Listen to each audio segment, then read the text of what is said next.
Hi friends, welcome back. It's Miss Birgit again with another emotion of the week. This week, we are going to be talking about the emotion of feeling determined. Now, feeling determined is definitely a green zone emotion. We oftentimes think about having a goal that we have our eye on, where we're able to work hard and make progress towards something that may even be out in the distance, may take some time and a lot of effort and small steps to see that we'll eventually get there. But being determined, persisting, continuing to try to reach those goals, even when they're challenging, is really, really rewarding. And the book I have to share with you today is an exciting one. It is a nonfiction book about someone that we all know because she's very famous now and she is an important leader, one of the most important leaders in our country, Vice President Kamala Harris. But she wasn't always the vice president. And so this story takes us back to when she was a girl and helps us better understand, how did she get to where she is now? What are the steps that she took? What goals did she have in mind? And how did she work at those goals and remain determined and have her eye on what was important to her all along the way? So I hope you enjoy this book. It's called Kamala Harris, Rooted in Justice. It's written by Nikki Grimes and it's illustrated by Laura Freeman. Enjoy.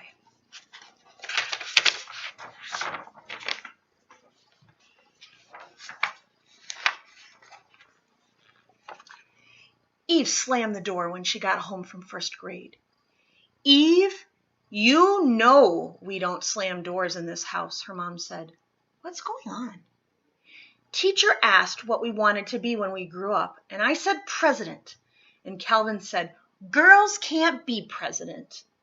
Stupid. Well, he's wrong, said Mother. Girls can grow up to be president. In fact, a girl from right here in Oakland hopes to be president one day.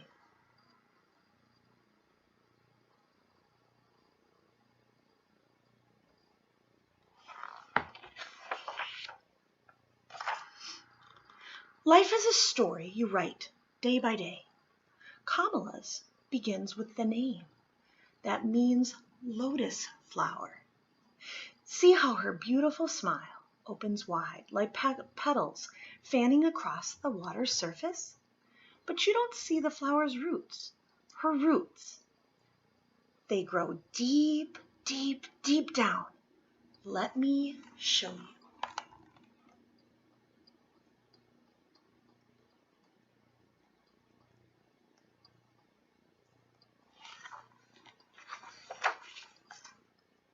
Kamala's family line was a strong black and brown braid, coiling from India, where her mother, Shamala, was born, to Jamaica, where her father, Donald, was born, to Berkeley, California, where her parents fell in love and married, to Oakland, where Kamala was born. It was a good beginning. Is this like once upon a time? Not exactly, said Eve's mom. This story is true. Right away, Kamala was like clay her parents molded for action. When her mother wasn't hunting cures for cancer and her father wasn't teaching, both marched for civil rights and went to lectures by Dr. Martin Luther King Jr. Kamala was right there too, bouncing along in her stroller, chewing on her pacifier, and words like peace and justice. What's justice? Eve asked her mom.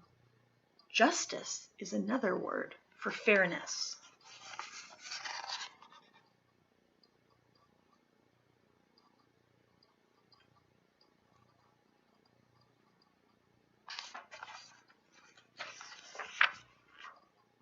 Once, when tiny Kamala was fussing, her mother couldn't figure out what was the matter.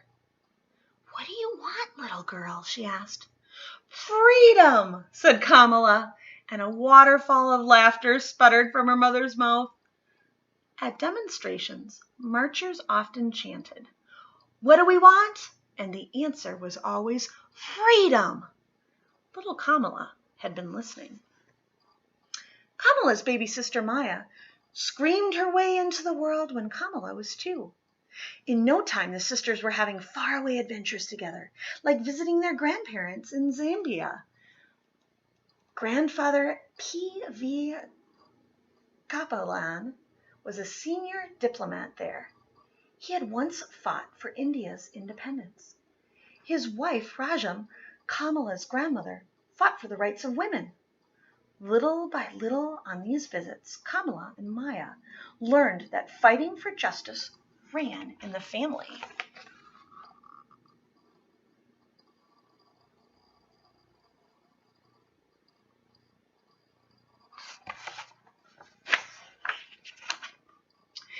Sadly, when Kamala was 7, her family squeezed into a different shape. Her parents divorced, and her daddy moved to Palo Alto, while Mommy and the girls packed for the Flatlands, the black working-class area in Berkeley. Having a long-distance daddy can make your heart hurt. But Kamala's new neighbors welcomed her family with smiles and helping hands, warm as sunshine. Still, Kamala was sometimes lonely for her daddy. Luckily, her godmother, Aunt Mary, lived close by and gave Kamala extra hugs whenever she needed them. Like other black and brown kids in the Flatlands, Kamala was part of a California program to integrate the schools. Every day, she rode a yellow school bus, bumping through familiar city streets all the way to the wealthy white part of town with sprawling hillsides painted with gardens. Thousand Oaks Elementary was a world away, but Kamala didn't mind. There she got to meet kids who were rich and poor, black and white, kids who celebrated holidays she'd never even heard of. There, teachers taught her to count to 10 in many different languages. "Ooh, I can count to 10 in Spanish," said Eve. "Who taught you that?" asked her mom. "Guadalupe, from next door." Eve smiled proudly.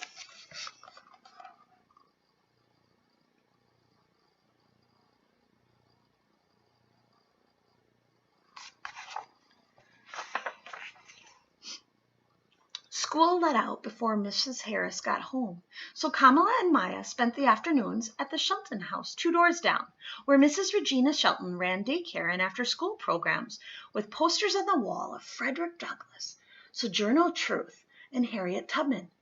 Mrs. Shelton was a second mother to Kamala, always encouraging her to have confidence. Once, Mrs. Shelton bit into a lemon bar Kamala had made all by herself, accidentally using salt instead of sugar. "Ooh, delicious," said Mrs. Shelton. "Maybe a little too much salt, but really delicious," she said, never pointing out Kamala's total failure.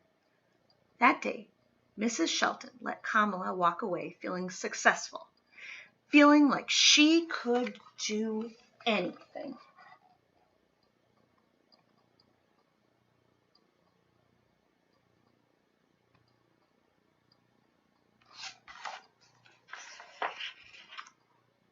After school, Kamala's days bulged with busyness.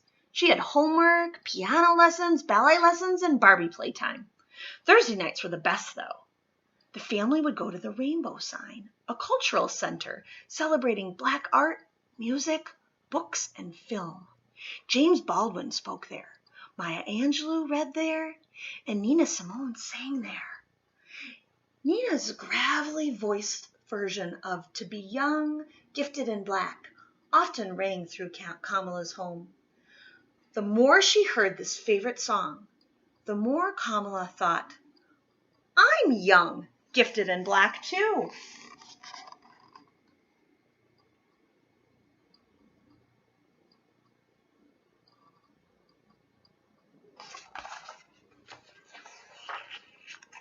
On Sundays, when they weren't visiting their father, Kamala and Maya rocked from side to side at the 23rd Avenue Church of God, where they tapped tambourines and sang as part of the children's choir. "Fill My Cup, Lord" was Kamala's favorite hymn. The church was where she learned the Bible, that God asks us to speak up for those who can't, to defend the rights of the poor and needy, like some lawyers do. Her Uncle Sherman was that kind of lawyer. Maybe someday Kamala could be one too. I don't want to be a lawyer, said Eve, but I like making sandwiches for the homeless. That's helping too, right? Right, said her mom. In her first year of middle school, Kamala would need a lot of faith. She learned a new lesson about change, a lesson dressed in down jackets and mittens. Her family was moving north, where 12 feet of snow and her mother's new job waited in Montreal. It will be a wonderful adventure, Shamala told her girls, but Kamala grumbled. The thought of leaving her friends in the warmth of sunny California made her shiver.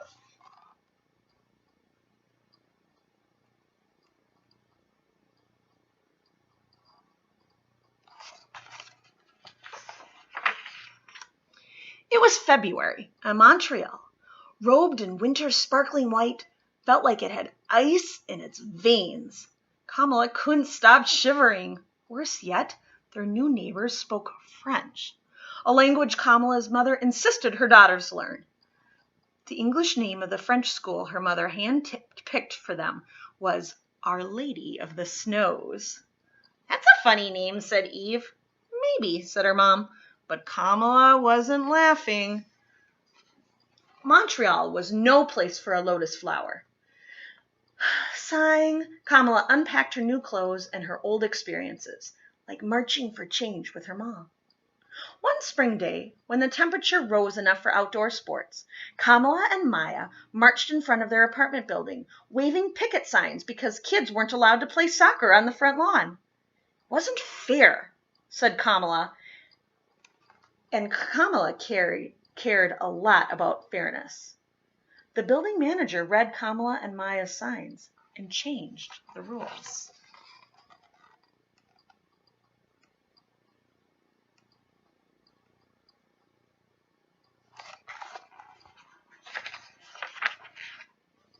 Kamala adjusted to life in Canada, but memories of her home country still rang her heart like a bell. After graduating high school, she ached to return to America, where her parents had nursed her on the civil rights movement.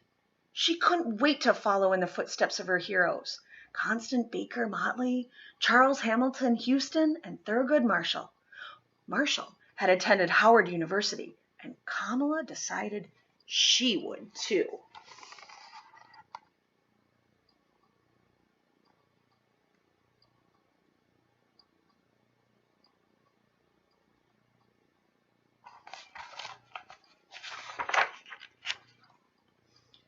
On her first day at Howard, Kamala turned this way and that, smiling at the faces of students from America, Africa, the Caribbean.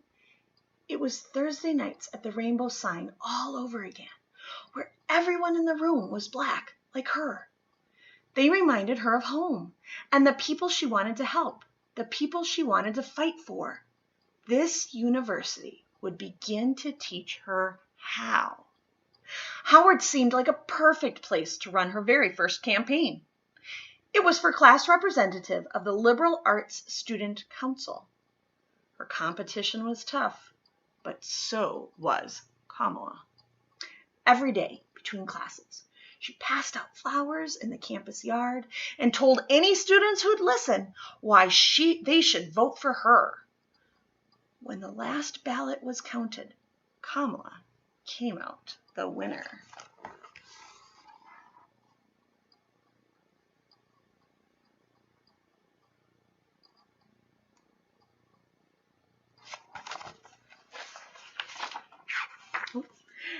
Daddy says I don't have any competition because there's only one me, said Eve.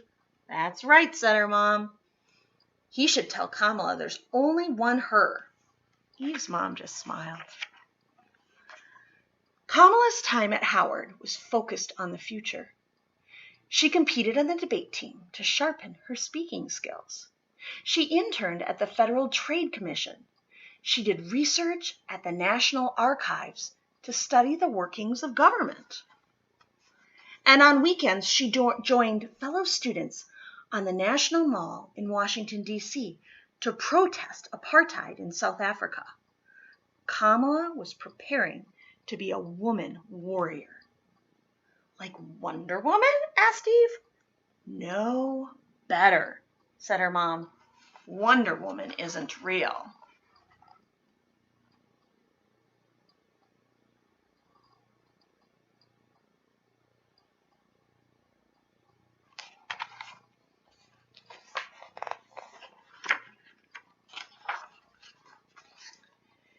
Nothing matched the magic of her second summer break.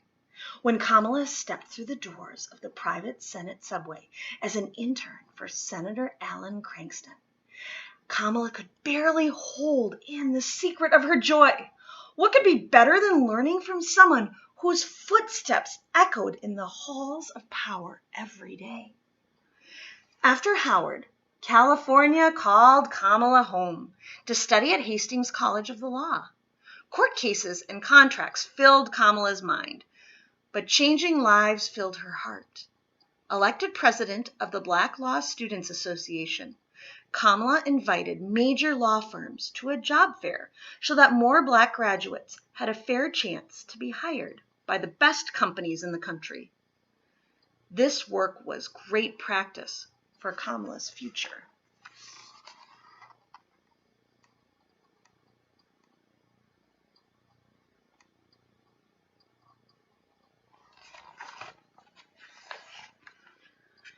Graduating from law school meant there was one more exam to take, the California bar. Without passing it, Kamala could not practice the law. She didn't pass, which taught Kamala something new: failure. It is the toughest teacher, but it can also be the best because it makes you dig down deep and try harder. On the second try, Kamala passed. If at first you don't succeed, said Eve's mom, try again, finished Eve.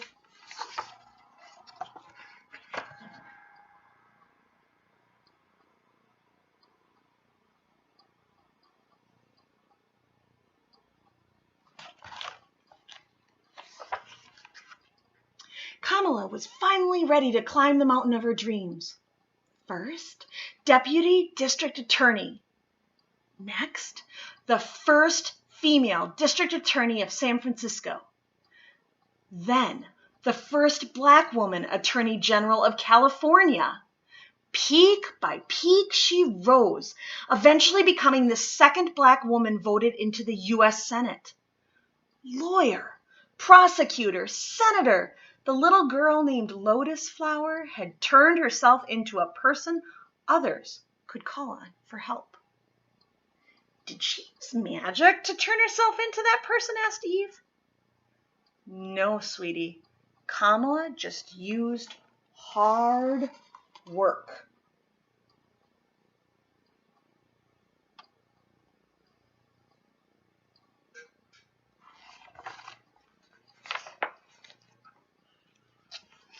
As senator, Kamala fought for laws to help workers earn more money, joined the Women's March on Washington for equality and civil rights, and telephoned lawyers to help immigrant children who came to America looking for someplace safe to live. Each time she answered a call for help, Kamala proved that her family's legacy of public service was alive and well in her. What's a legacy? asked Eve. It's like the inheritance you leave behind for your children.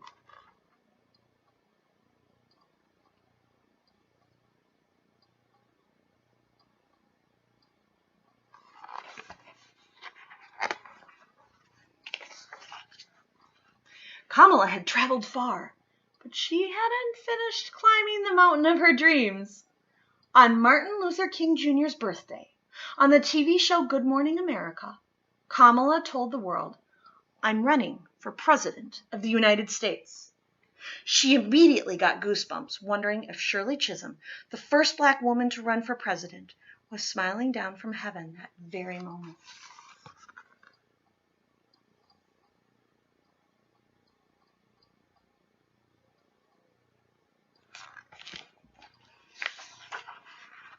Months into the race, Kamala realized that running for president cost more money than she thought, and Kamala's campaign team didn't have enough. She decided to give up her run for the 2020 presidential nomination. Sad to leave the race, Kamala looked forward to all the good work she could still do as Senator Harris. "That's okay," said Eve. "If at first you don't succeed, try again." "Exactly," said her mom. Will Donald and Shamala's daughter ever get to call the White House home? Only God knows. Kamala Harris is still writing her American story.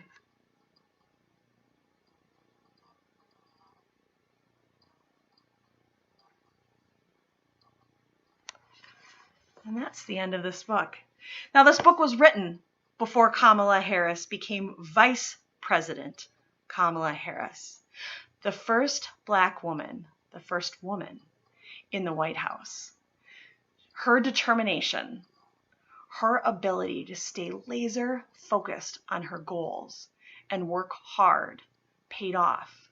And she's a great example of this emotion and having goals that we set for ourselves and then not letting failure stop us.